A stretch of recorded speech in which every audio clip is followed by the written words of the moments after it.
周瑜亲口承诺，只要主公在江东正常居住，他便不再谋害主公。希望他能说到做到。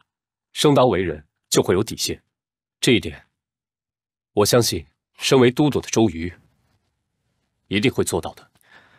江东终究不是咱们的久留之地，子龙啊，你还得设法劝主公早日返回荆州才是。主公，哎呀，主公，哎，你可真的要注意身体啊！哎，别担心，高兴开心，开心就得喝酒啊，没事。主公，恕赵云直言，主公与夫人成婚已近1年，莫非主公打算久居江南，不回荆州了吗？子龙啊，你这话是什么意思？秦叔赵云无礼，只是如今大业未成，还请主公以大业为重。哎，子龙心意，我自然明白。只是国太与吴侯待我如此之好，我总不能伸手打这笑脸人吧？荆州尚有军师坐镇，若真有什么变数，我自然是以大业为重。所以子龙啊，不必要太担心。我与吴侯交好，对日后我们结盟抵抗曹操乃是好事，是大好事。正所谓是既来之则安之。子龙，这些年来，你随我征南闯北，鞍前马后，辛苦你了。你应该放下这担子啊！好不容易来到这么一个乐园，尽情逍遥娱乐一番，也不枉此生啊！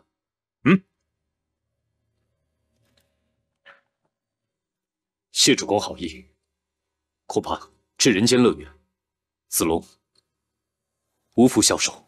哦，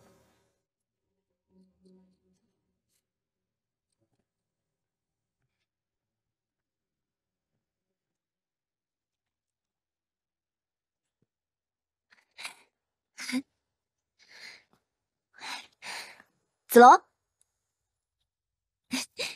你看我带什么过来了？怎么样？这都是我亲自插的，好看吗？好看。我真不是自夸呀，我只是看了几次上香姐姐插花，然后我就学着自己弄，没想到插得这么好。你说我如此天资聪慧，到底是遗传了谁呢？说起插花呀，不仅要心灵手巧，还得眼光好。说到眼光好呢，我还得再夸一下自己。我要是眼光不好，怎么会看上你啊？你听见我说什么了吗？有啊。那你说我说什么了？好了好了，不吵你了。没有。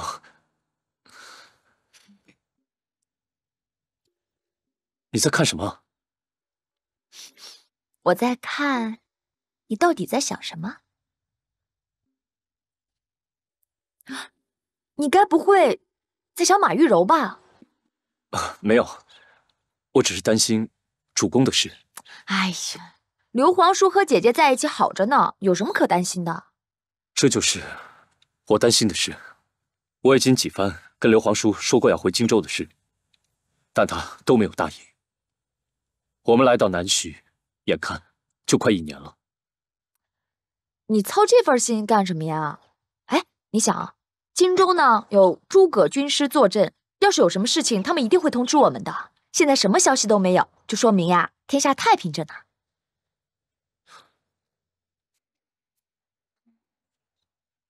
你倒是提醒了我，军师的确有说，在年底便看第2副锦囊。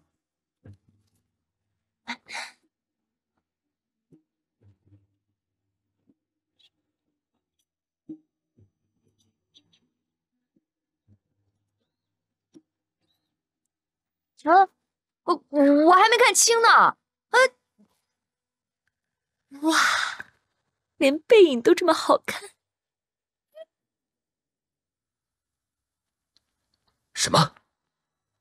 曹操领着30万大军前去荆州？主公，军情紧急，子龙哪敢戏言？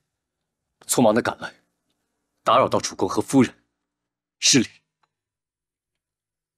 当然是军务要紧，子龙无需自责。我们得赶回荆州了。只是，夫君，你放心，我知道你的顾虑。我既然嫁给了你，自然这一生都要跟随你。你若回到荆州，会置身战乱，委屈夫人了。上香也是出生在诸侯之家，在嫁给夫君之时，便知道会遇到什么困难。但是上香并不害怕，只是母亲年岁已高，这一别，不知道何时才能够相见。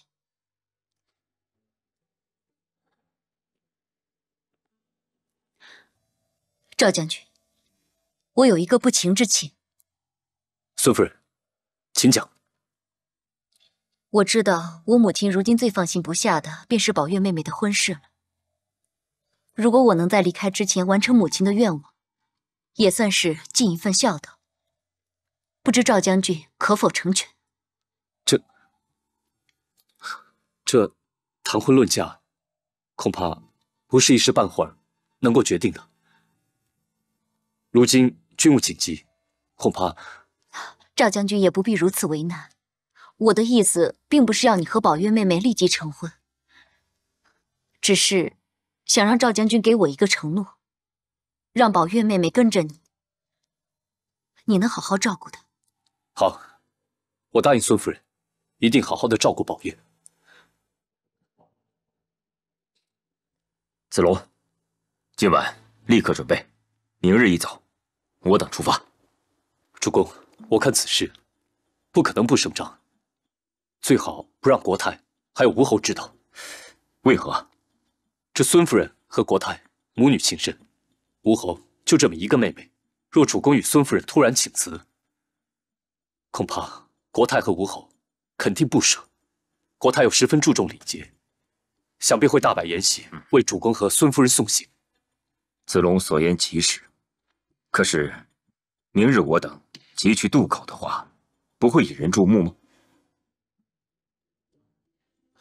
夫君，赵将军，我倒是想到了一个办法，不如明日我去告诉母亲，我与夫君前去江边祭祖，一来不会令别人生疑，再者子龙也有时间去准备，让将士们先行去渡口。孙夫人聪慧过人，这的确是个两全之策。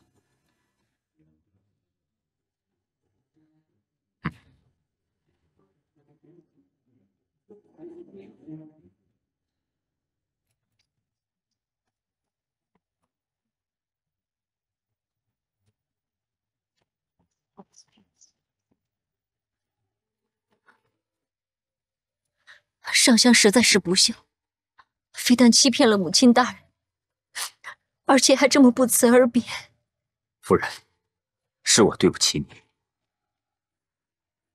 这身在军中遇到的意外，实在无法掌控。看你如此伤心，我心疼不已。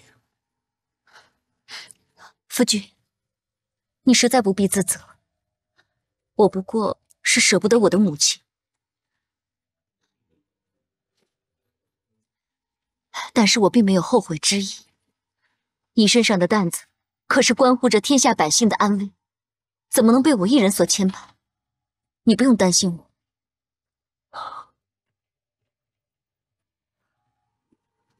夫人，我刘玄德此生能够娶你为妻，死而无憾。吁！怎么了？这大江是过不去了，没有吴侯的军令，船夫们都不敢渡江。这该如何是好？如果告诉吴侯的话，恐怕连渡江都不让人过。夫君，不如我们暂时走陆路，等过了东吴边境，我们再想办法。主公，刘备等人有动静了。怎么回事？今日刘备领着孙夫人去见国太，说是要去江边祭祖，可我看有些不太对劲。长乐宫刘备手下的人都撤走了。去江边祭祖？这刘备在搞什么名堂？主公，恐怕刘备使的是金蝉脱壳之计，借祭祖之名渡江回荆州。快，请公瑾说我有要事与他商议。诺。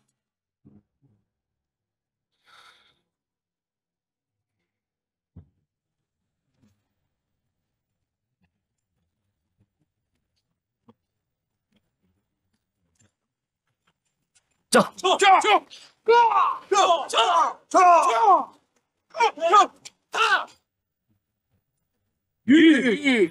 主公，后方有吴兵。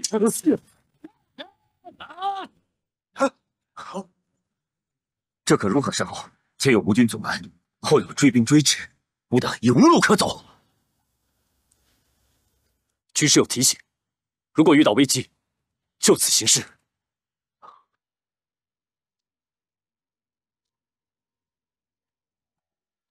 抗力情深，难舍难分。鸾凤怒威，阵退追兵。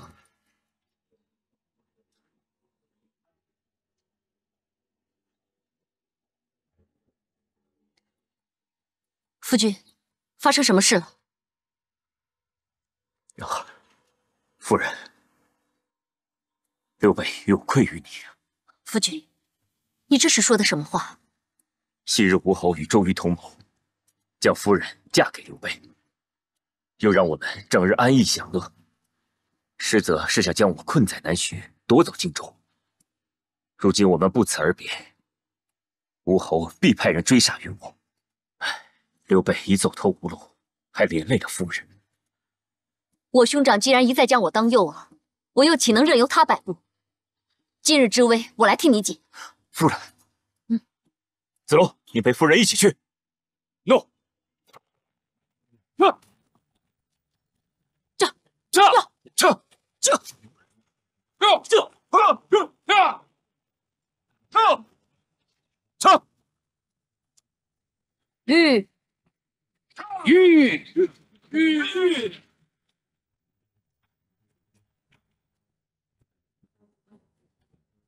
周都督，你好大的胆子啊！几番派人来追杀我们。周瑜奉主公之命，还请夫人莫要怪罪。周都督，你知道奉我兄长之命，难道我与夫君至此不是奉了国太之命？周瑜只听命于主公，如果夫人不想造成两军交战的局面，还请夫人和刘皇叔随我速回南徐。夫人先回去，有子龙在，这里交给我吧。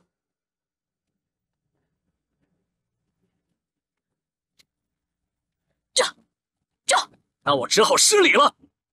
拿下刘备，不得伤害夫人。上！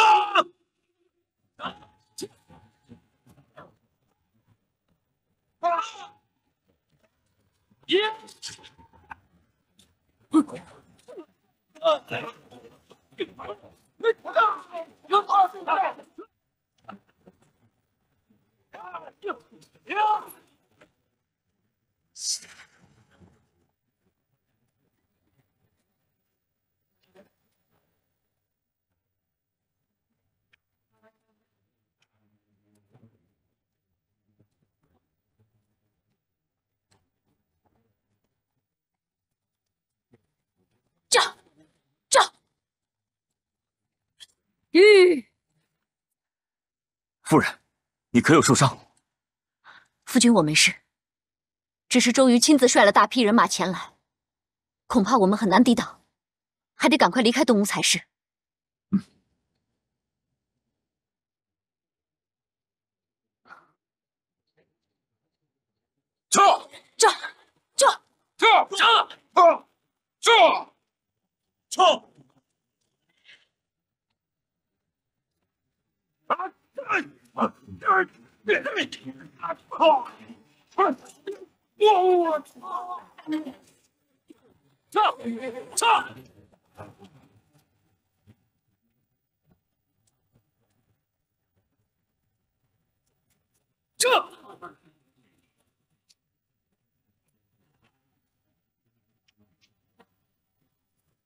弓箭手准备。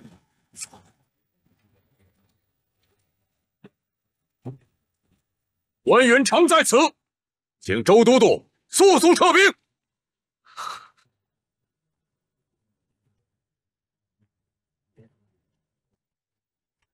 周都督一路护送主公和夫人，实在是辛苦了。现在我领兵接手，都督请回吧。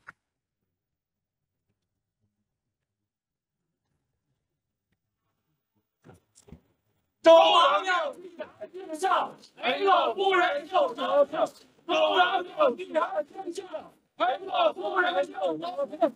周王庙地坛天下，没了夫人就得胜。周王庙地坛天下，周王庙地坛天下，没了夫人就得胜。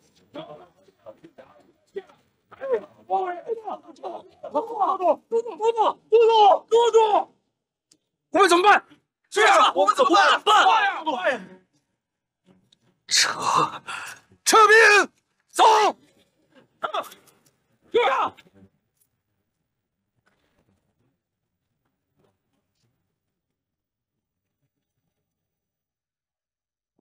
嘿嘿，大哥，嫂嫂在上，好，受关羽一拜。张飞，见过嫂嫂。二弟、三弟，你们不必如此多礼。我早就听说二位乃是世间难得的猛将，今日一见，果然是名不虚传。俺义德不过是一介武夫，如果不跟随俺大哥，谁认识俺这个杀猪的？哈哈。夫人，我这三弟脾气耿直，你别在意啊。三弟性格直爽，是件好事啊。当年夫君与云长和义德在桃园结义，已经在民间传为佳话。如今幸有二位辅佐，才能助我夫君有此成就。我应该好好谢谢你们才是。嫂嫂既已嫁与大哥，就是一家人，不必言谢。嫂嫂既已嫁与大哥，就是一家人，不必言谢。主公，小少爷来了。父亲，去吧。喏，阿斗，来。父亲，你总算回来了。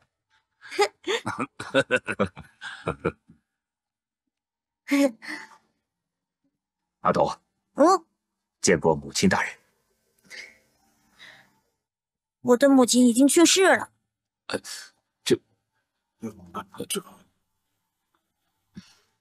你就是阿斗啊！你爹可常常跟我提起你，说你既聪明又勇敢。阿斗是不是啊？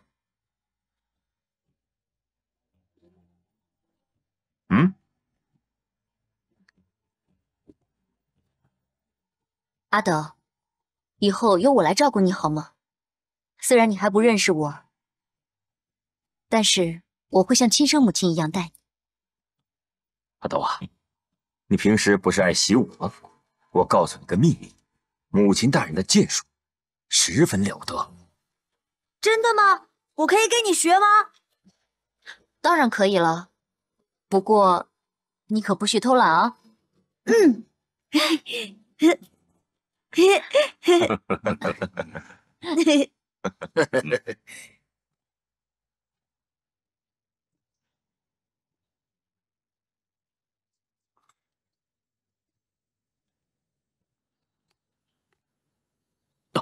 主公，公瑾，不必起来，快躺下。公瑾无能，竟让刘备逃回了荆州。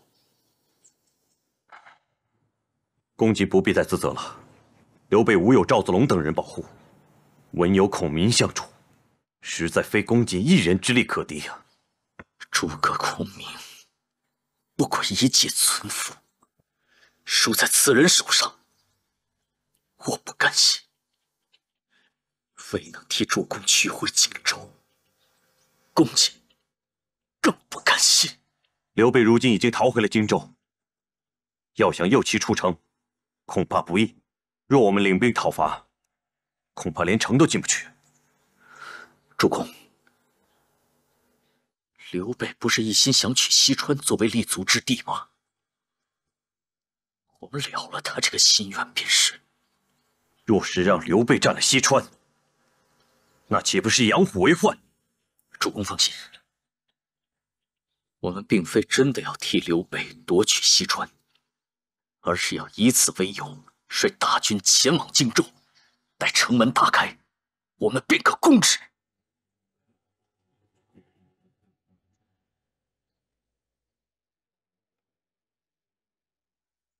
吴侯甚是称赞皇叔圣德，遂与诸将商议，起兵替皇叔收复西川。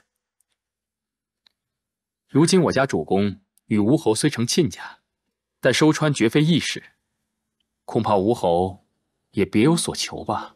啊，吴侯确有提到此事，待收取了西川，便换荆州。这个西川全当价资。主公，我们有了西川做立足之地，把荆州还于吴侯，也是人之常情。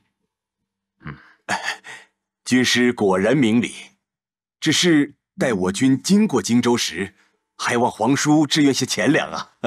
好，待雄师抵达，我们一定亲自迎接犒劳。既然刘皇叔和军师已经承诺，那子敬便回去回禀我家主公。子敬先告辞了。请。军师，这是何用意啊？这次我跟夫人逃离开南徐，孙权几番派人追上，你说他会好心帮助我们夺回西川吗？周瑜的计策岂能瞒得过我？如此计策，连小儿也瞒不过。那军师已知周瑜的用意了？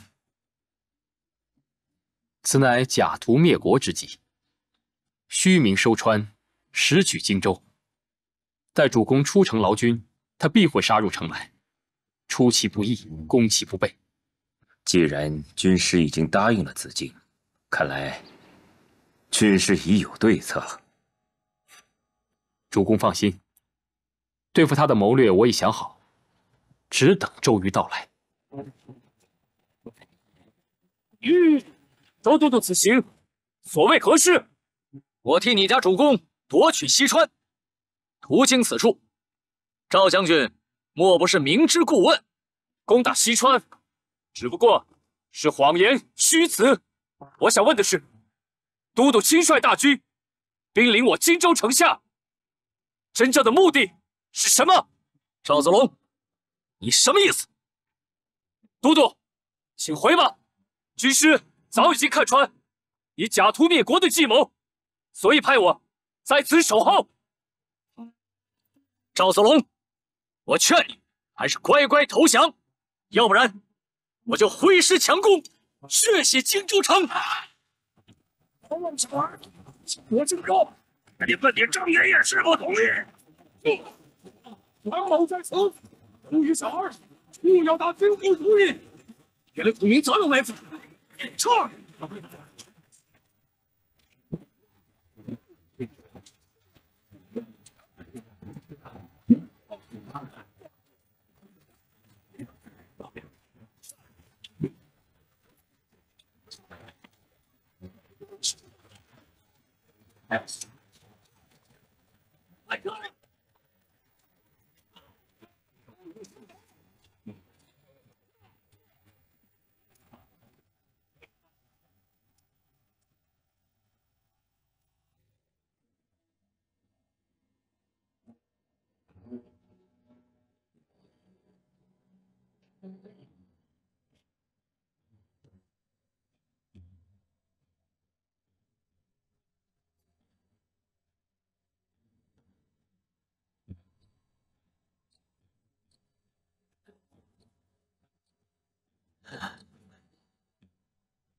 都督，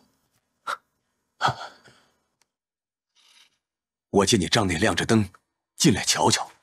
子敬，你来的正好，请你把我的遗书转交给主公。遗书？哎呀，你这是……我知道，我不行了。今生于何生亮？今生于何生亮？啊！都督，都督，都督，醒醒啊！都督，都督，都督，都督。羽翼凡才，何蒙殊礼，委任复兴，统御兵马，敢不竭肱骨之力，以图报效。乃生死不测，修短有命，余之未斩，微躯已陨，遗恨何及？鲁肃忠烈，临事不可，可以待虞之人。人之将死，其言也善。倘蒙垂鉴，虞死不朽矣。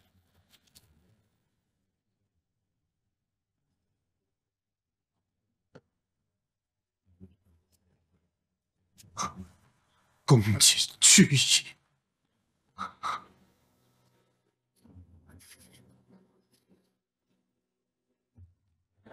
卖冰糖葫芦，哎，姑娘，哎，很好吃的，来，给你。卖冰糖葫芦，子龙，你尝尝。看一看啊。不了，这些都是女孩子爱吃的，你愿意吃就多吃一点。谁说这是女孩子喜欢吃的？哦，我知道，你在拒绝我的好意。糖葫芦嘞？是吗？是我太过无趣了。啊，我不是这个意思，我跟你开玩笑的，你一点都不无趣，在我心里你最有趣了。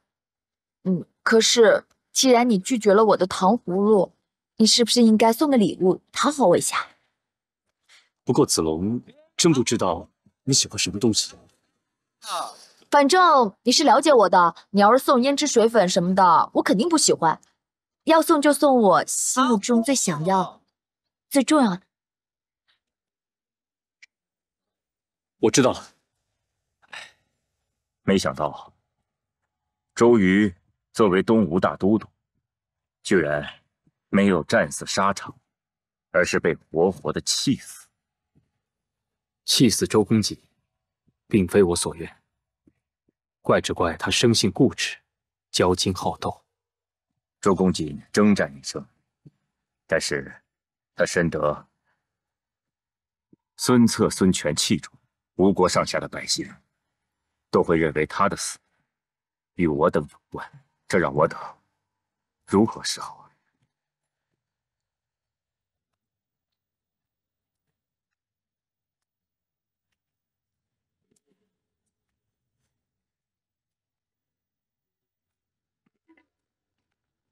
站住！此乃官府重地，岂容你任意接近？放肆！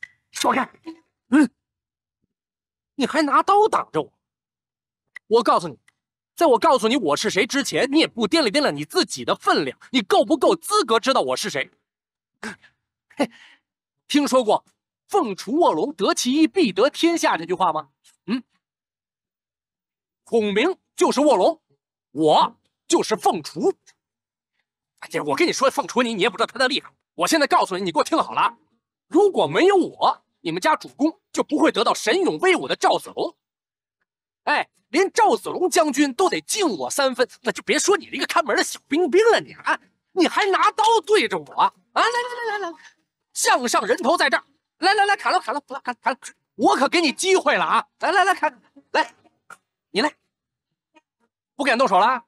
哎，要不是凭我这3寸不烂之舌，我到曹营去蛊惑曹操，周瑜那小儿能有赤壁连环船可以烧吗？啊，你们家主公能有荆州这个立足之地吗？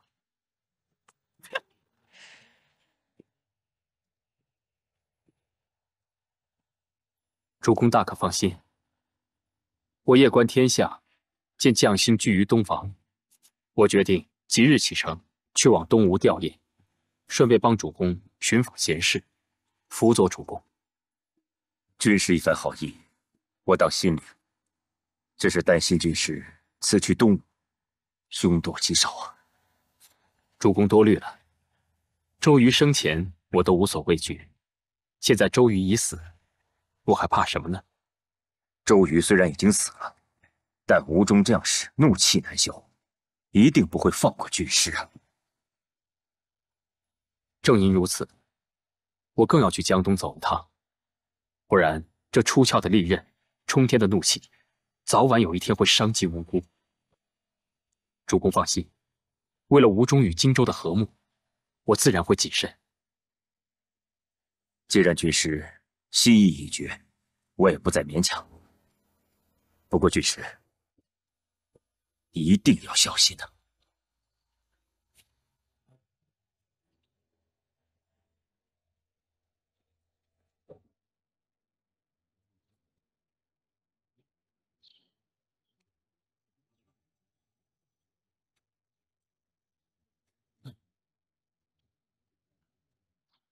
你是何人？竟无一声通报，立于此地。皇叔莫急，是我不让他们去通报的。我知道皇叔你忙，我可以在这儿多等会儿啊。你这人怎么如此的狂妄？你究竟是何人？凤雏果然高明，存心在我和主公面前露一手。你说他是？主公，庞士元若没有这点本事，又岂能骗得曹操一败涂地啊？哎呀，原来是鼎鼎大名的庞士元庞统先生啊！哎呀，刘备真是眼拙呀！哪里，庞统见过刘皇叔，见过孔明先生啊。士元啊，你我也算是神交已久，今日终于得见。你就是跟我在一起共谋赤壁连环计的诸葛孔明吧？我做梦都想跟你见一面。刘皇叔，庞统来的冒昧，不知道皇叔欢不欢迎啊？哎呀，早闻先生是位大才，岂敢屈才啊？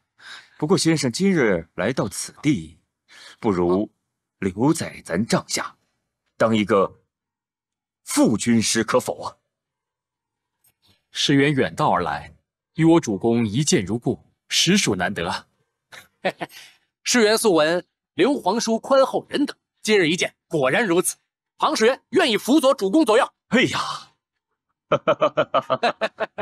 昔日水镜先生曾言，周卧龙、凤雏两人之间，只得一人便可得天下。今日我刘备何德何能，得两位相助？想来兴复汉室之事，指日可待。皇叔，接下来有何打算？不瞒先生，我欲结盟西凉马腾，直取西川。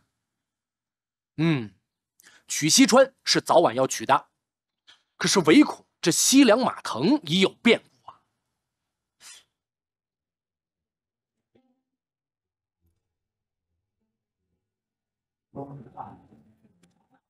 你为何只身一人回来？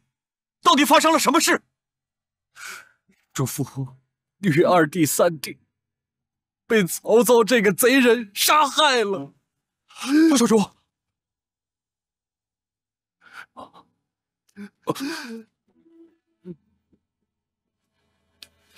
我父后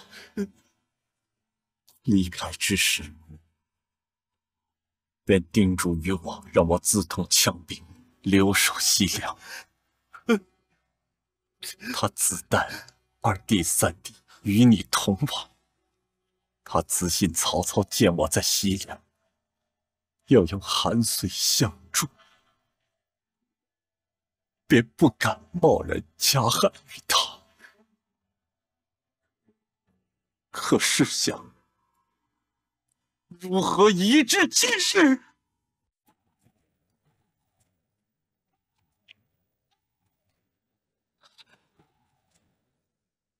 你这是要去哪？我正要去叔父帐中商议军事，你既然来了，我们就一同去。大哥，我有事要禀报。什么事？事关重大，还请大哥进一步说话。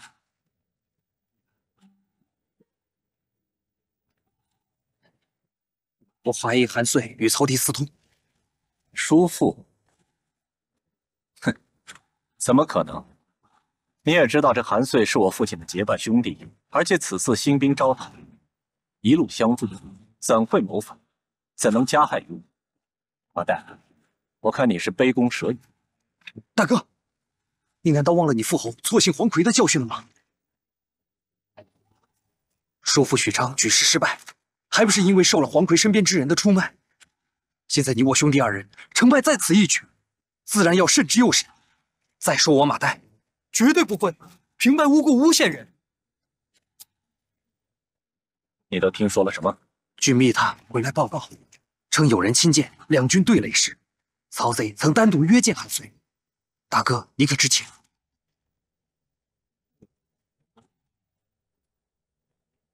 真有此事？唉，如果韩遂真的问心无愧的话，又何须瞒着大哥？据说他们见面后，又都若无其事，各自回营，并未交锋。现在大战当前，我们绝不可掉以轻心呐！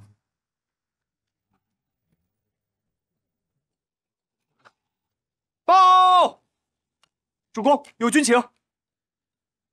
下去吧。诺。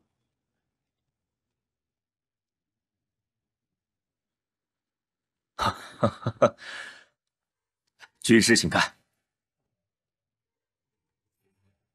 哎呀，真是没想到啊！这马超替父报仇，与曹军会战于长安。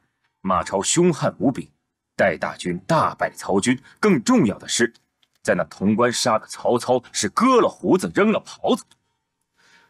哎呀，曹操这场狼狈，可不下于华容道之时啊！先前听闻这马超有吕布之勇，现在看来，传闻果真不假。当日曹操兴兵30万，一涌而来，我还在担心如何退兵，心中极为担忧。可没曾想这马超入关，我想这曹操啊，疲于应付，根本无暇顾及这江南之地了。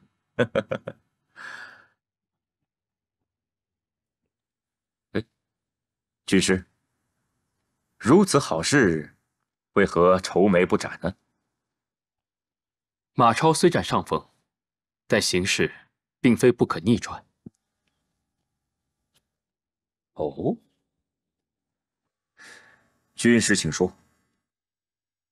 曹操善于用计，而韩遂立场不坚定，恐怕会遭了他的离间计。这韩遂、马腾是结拜兄弟，马超兴兵全靠韩遂的支持，这叔侄之间的情谊很难理间呐。非也，马超年轻气盛，难免莽撞，稍加挑拨，难免会生出事端。在这老谋深算的曹操面前，马超恐怕前途堪忧啊！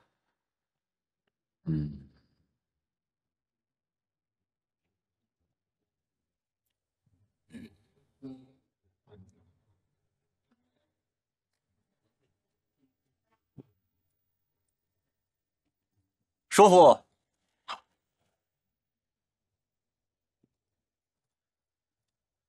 哎呀，贤侄来了，见过叔父。我正要找你呢。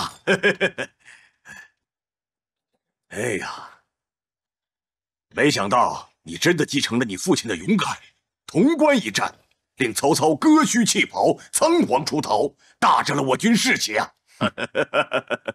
若不是叔父仗义出兵，又怎会有今日大快人心之事呢？哎，哎，接下来你有什么打算？啊，叔父你看，哦。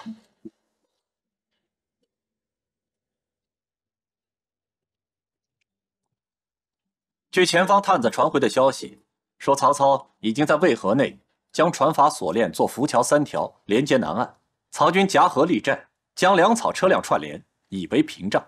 我想，我们不如叫将士们各携草一束，带着火种，与叔父的军队合力杀到寨前，堆积草绑，燃起烈火，可好？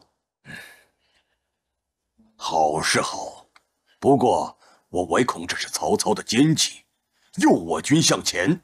倘若如此的话，那就不妥了。哼，我军眼下连胜曹军，将士们士气高涨，曹军对我们心生畏惧。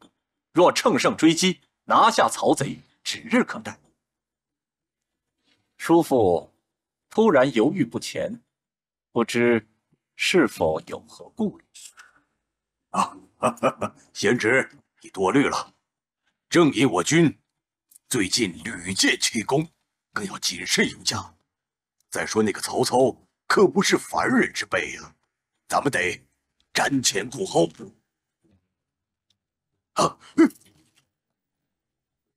叔父为何如此慌张？莫不是前线送来的紧急军情？不，这只是我的私人血汗，还请侄儿还我啊！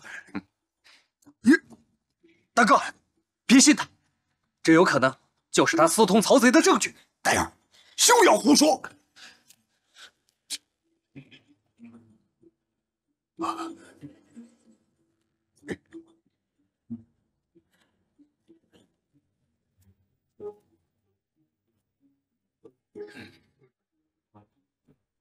早前就有探子告知我，说叔父你连通曹贼，可是侄儿不信，侄儿还为叔父辩白。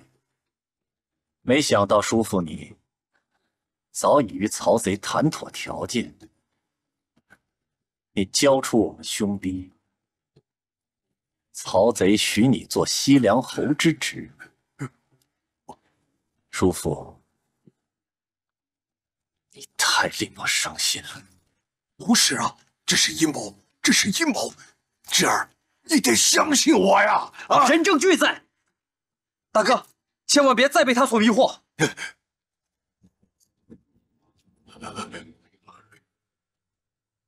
来人呐！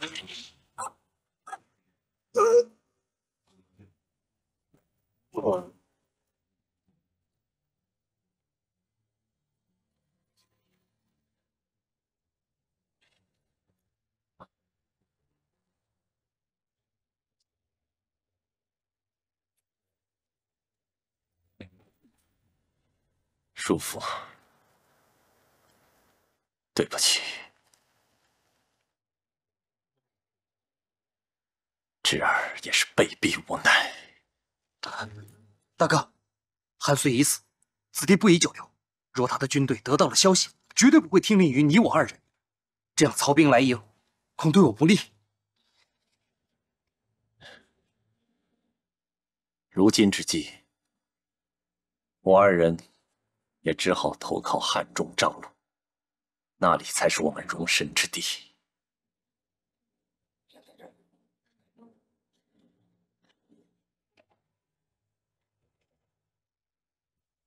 丞相，马超把韩遂给杀了。什么？马超杀了韩遂？是的。探子来报，现在西凉军士气低沉，军心浮动。马超为避免内乱，已经退兵了。如果咱们这会儿趁机追杀，西凉军必定顷刻土崩瓦解。不会是马超的圈套吧？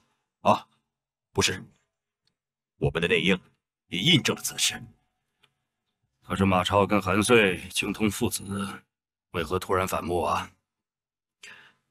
是啊，咱们的内应也都茫然不解。报，禀丞相，门外高泽求见。谁？你说谁？高泽。泽，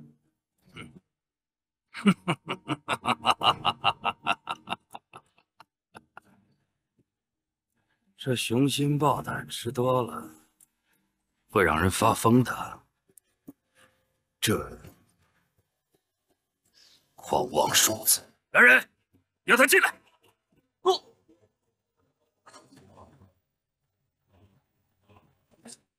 什么？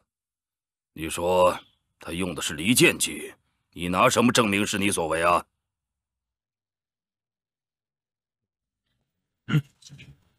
你想干什么？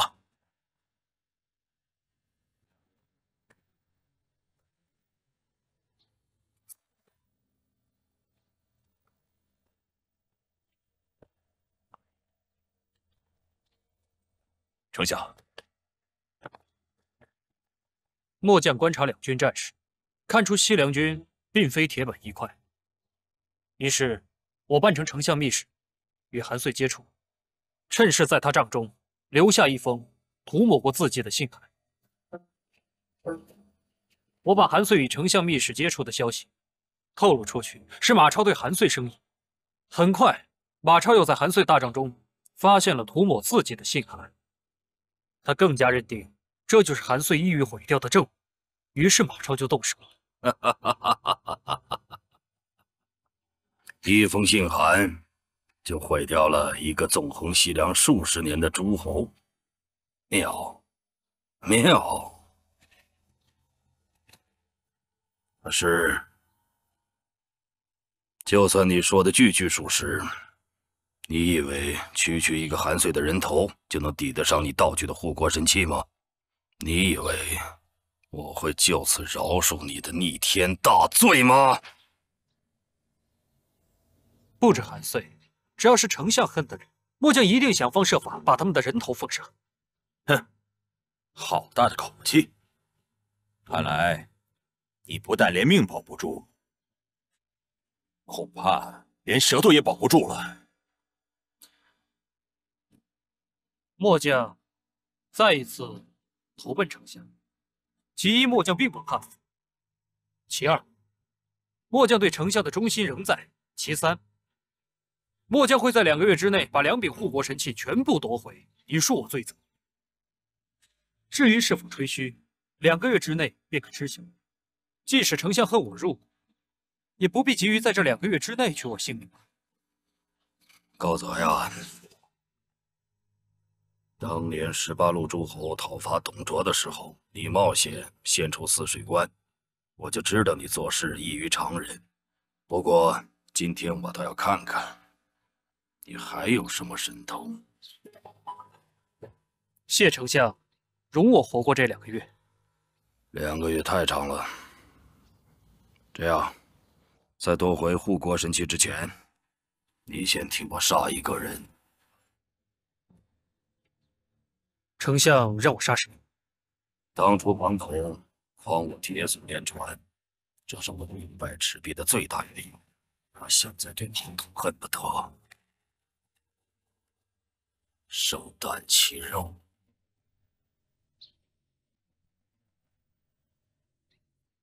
这西凉马腾遭戮，马超新败，曹操气势正锐啊，所以啊，我请2位军师前来商讨国事。主公，荆州东有孙权虎视眈眈，北有曹操不能得志，只有益州沃野千里，国富民强，户口100万，可成大业。主公，士元记得当时投奔主公的时候，主公曾经跟士元说过，有意要进取西川。那我们何不趁此时兵进西川，复兴汉室，建立霸业呢？哈，我心如此。但是这刘璋与我同宗，如果起兵攻打，恐怕会遭天下人的唾骂呀。主公，是当决而不决者，为愚人也。主公英明，大局当前，切莫犹豫啊！当今与我水火不容的人是曹操，曹操施以暴政，我得要以仁义之人。曹操阴险，我等忠心事主，才能得到人心。如今要让我因小利而失信于天下，此事，我恐怕是难以做到。主公所说虽合天理，但时局动荡之时，如果一味的还固守常理、循规蹈矩，最终只会害了自己。倘若主公今日拿下西川，那么我们对刘璋报之以谊，到时封地为大，这也不算我们辜负信义啊。但是倘若主公由于心慈手软，不拿下西川，那么日后被他人得到，到时候我们可就追悔莫及了啊！主公，凤雏所言不无道理，还请主公深思熟虑，不要因小失大。凤雏一番肺腑之言，玄德必将铭记于心。如果要起兵西行的话，孔明，你有何高见？荆州重地，必须分兵把守。那我亲率黄忠、魏延大军前往西川，士元随我前去做阵前军师。军师，你就坐镇荆州，与关云长、张翼德、赵子龙留守荆州，可妥？主公放心。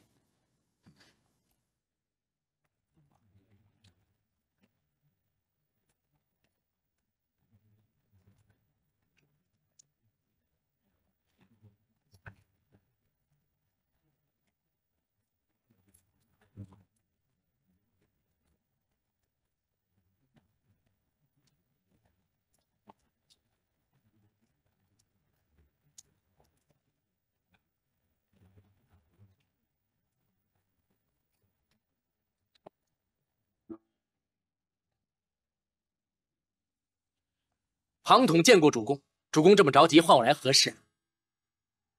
刘璋主动派着使节前来邀约，示好，要我到城内的月满楼赴约。好啊，主公一定要去，不但要去，而且我们还要借此宴会之举除去刘璋，这样我们就可以弓不上弦，刀不出鞘，长驱直入，拿下西川。不，万万不可！这刘璋贵为皇族宗师，再说我刚到蜀中，这威望未立，如果这么一做的话，天地难容，百姓是如何看我的呀？唉，我实在是不忍心下这手，也下不了这手。哎呀，主公，自古成大事者不拘小节。刘璋现在虽说表面上与我们交好，可是主公，他那些大将们就真的心服口服吗？时间长了，必会煽动对立，对我军不利呀。罢了，主公切莫犹豫啊！借此机会出其不意，早立基业，方为上策。今日你所说的这一切，说说便罢了，以后别再跟我提刺杀刘璋之事了。主公，主公，庞统所做之事，全是为了主公啊！庞军师，你擅作主张，轻举妄动，只会让天下人笑，是个薄情寡义、冷血无情、背信弃义之人。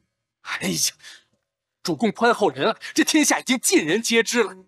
可是我也要提醒主公一句，千万不可妇人之仁。倘若主公今日不除去刘璋，那么日后必定会增添我们收复西川之路的困扰啊！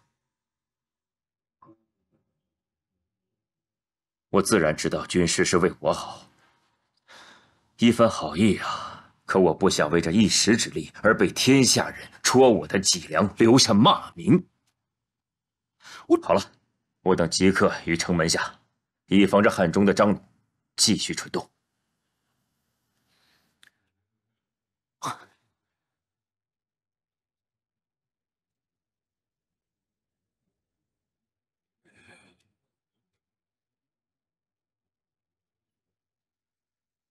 参见主公。子布来了，前来所为何事啊？没事，过来陪我喝两杯吧。主公为何一人在此喝酒叹气？我在想，我父亲创立的江东基业，就要在我手里面流失，怎能让我心里不烦躁？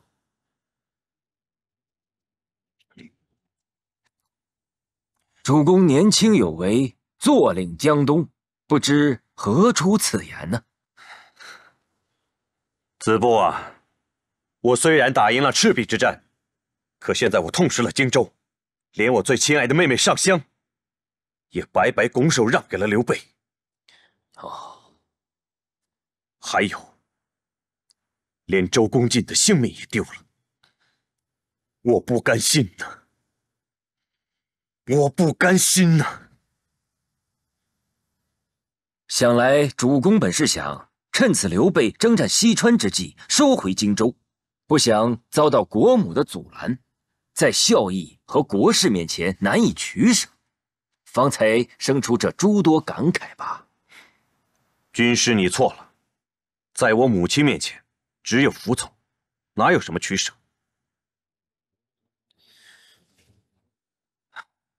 我现在是有心无力，空有着一腔热血，被困在了这里，动弹不得呀！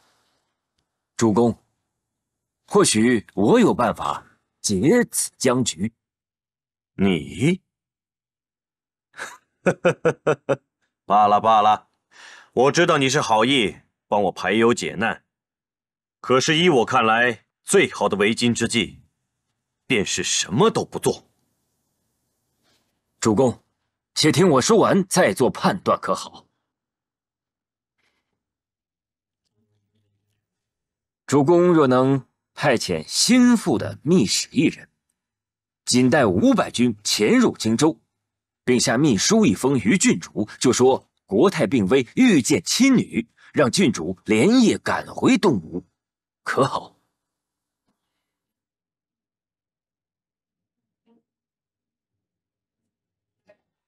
好啊，母亲若见到妹妹，当然欢喜。可不知为何拿母亲来做理由？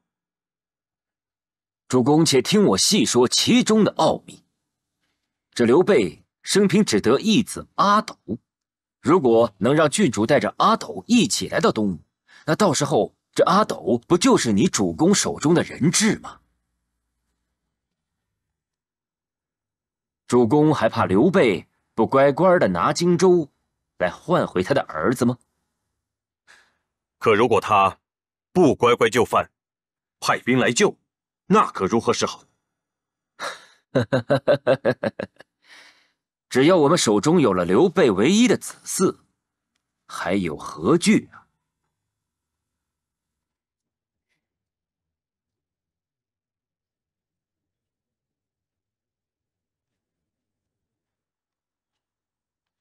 只怕到时候母亲大人得知，怪罪下来，那该如何是好？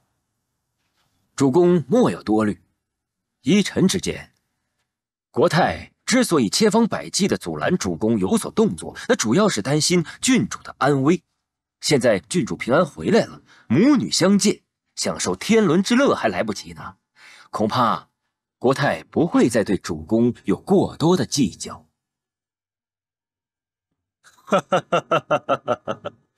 妙计，好啊，妙计啊！快挑一个心腹之臣，即刻启程。主公，心腹之臣已有人选。哦。